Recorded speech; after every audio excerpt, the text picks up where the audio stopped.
Alright guys, welcome back to another video on the channel. In today's video, we're going to be talking about summertime fishing, but fishing offshore. Let's get into it. Okay, so in today's video, let's see, talking about offshore bass fishing in the summertime. Now, fishing offshore and bass fishing can be either really good or really bad, depending on if you find a school or you just find one or two fish. But those one or two fish can be really big ones, or you could find a school of all 1-pounders. Or you could not catch a single fish offshore and just go back up shallow and just catch your 1-2-pounders that you always catch. But fishing offshore in the month of, or just in the summer practically, because right now in Texas it's August, okay? It's hot. It's like, today's temperature is like 102, maybe, I don't know, probably more. But you don't look at the temperature. You look right under the temperature, what it feels like. And it felt like 107 today about 3 o'clock. It's hot. It's very hot. So basically, fishing offshore can be really good because the fish won't get active because the water's warm. They won't be in the winter time searching for warmer water because fish are cold-blooded. So if they get in warmer water, the warmer they get, the more active they get. So, but they don't want to be in super hot water that just makes them just sluggish and everything. But they want to be, so in the summertime they're trying to find cool water. So that cool water is where the thermocline is. And the thermocline is in any body of water, no matter how deep or how in the shallow. The thermocline, let's say, so if you have, let's say your lake is 15 feet deep. Usually the thermocline is going to be around that 13 to 12 foot range. Now it could be high, or it could be like, heck, gosh, stick attacked by a fly, dude. Yeah, the thermocline can be higher or lower than that. But usually it's around 12, 13 feet. If your lake is around 15 feet deep, that's just kind of a reference point. But so everything under the thermocline is dead water, okay? So the first tip I have for y'all is to fish relatively close to the thermocline. So if your thermocline's at 13 feet, you want to fish around 14 or 15 feet. Because if you get too deeper than that, the fish will not be able to see your bait. But what you can do to help them see it more is add a little bit of a rattle to it. Just put a little worm rattle inside. That's really good.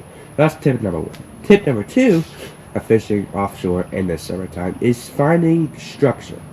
Now, structure can come in all different shapes and sizes. We have rocks, and we have brush, and we have some random octopus looking thing that people put tubes in and put concrete in a 5-gallon bucket and stick it down the bottom of the lake. Looks something like this. My little just loves to hug it. I remember. I lost 50 bucks for that thing before. So basically, fish will get in that structure and they'll hold tight to that structure and those are ambush points. But again, below 13 feet, they won't stay in that structure for long. But if it's above 13 feet, they'll stay in it all day long, boys. But if your structure is like very obvious, like it has a boom marking it, or it's like a very common spot on the lake, so like it's a very distinct point with a brush pile on the end of it, and it just gets hammered after day after day after day. What you need to do is spend time graphing the lake. So get your 2Ds, get your side scans out, and you want to graph the whole lake, or just a part of the lake, good section of the lake. Spend like 2 hours when it's stinking 12 o'clock and you're so hot you don't want to fish, so you just like get on your motor, just ride around, mark some brush piles that you don't think people will look at. So I tell you what, if you find a brush pile on some little contour that nobody knows about, it can be lights out. I'm just saying, it can be really good fishing on a brush pile that not very many people know about. That's tip number two. So yeah, finding structure that people don't necessarily know about. And then tip number 3, okay, is fishing purple and June bug style lure. Now, fishing a crankbait, and I'm not talking specifically about baits. That will be in a later video, probably either tomorrow or the next day after that. But fishing purpley colored lures like June bug, plum, dark June bug, those darker color lures, they I believe they catch bigger than average fish. And if you watch Tactical Bass and their YouTube channel at all, you know that they praise about the wobblehead and how they love that X-Zone, adrenaline crawl, and June bug color. That's their bait, and they just fish that within June bug and they catch biggins. And I've tried too, and I've caught biggins. But whenever I switch to say like a huckleberry crawl, which is more of like a purple green, I catch more fish, but they're small. So like if you're fishing with kids, you probably want to go with a green pumpkin or something. But if you're in a tournament and you want to catch 5 big bass, get your dang June bug on and go out fishing, get some big bass to bite. And another thing is, number 4, my last tip for y'all: fish, or don't be afraid to fish big and small lures. What do I mean by that? Don't be afraid to fish your 14-inch worms, and don't be afraid to fish your quarter-ounce football jigs. Do not be afraid to fish the extremes, okay? Because look, everybody is always throwing either a half-ounce, 3/4 ounce football jig, or like a 10-12-inch worm. But if you throw like a 15-inch worm, about as long as my forearm, they're not getting very many bites. What do you mean? But usually when you get that bite, it's from the biggest. It's from the biggest. 15-inch worm is a lot of work to handle, so when you get the bite, you want to shoot it right. You want to give it flat, and then jerk.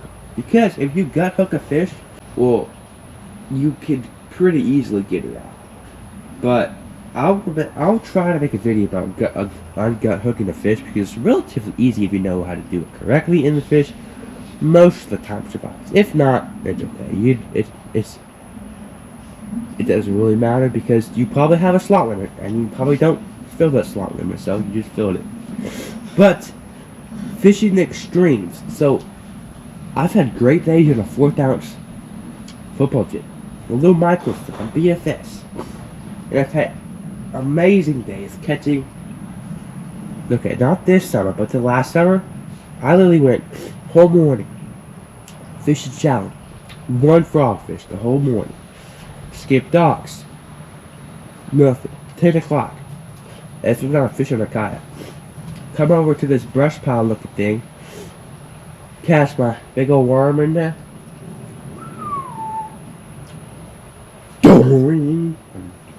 Got him. About 3-pounder.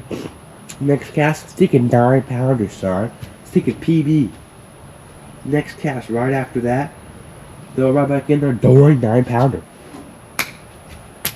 Literally broke my PB. I literally just caught a good chunky one. It was like, I don't catch big fish when I was in the kayak. I catch big fish now when I'm in a bass boat. Or my bass boat, which I like to call the U.S.'s bathtub. If you watch the channel, you know about that bad boy. But, literally, the whole morning, nothing. First cast in the brush pile, big worm, 3-pounder. Next cast, 9-pounder. A PB that day. A lot of people did not believe that because I did not take a picture of the scale. But I will take a picture of the scale next time. So, I'm sorry. But fishing the extreme is really important in the summertime. And that's all the tips I got for y'all today. If y'all enjoyed this video, subscribe so you don't miss any more videos. And probably I'm going to come out with the shallow fishing and shallow lures and deep fishing lures probably within the next week or so. I'm going to come up with all 3 of those videos. So peace out. Catch a big one. Peace.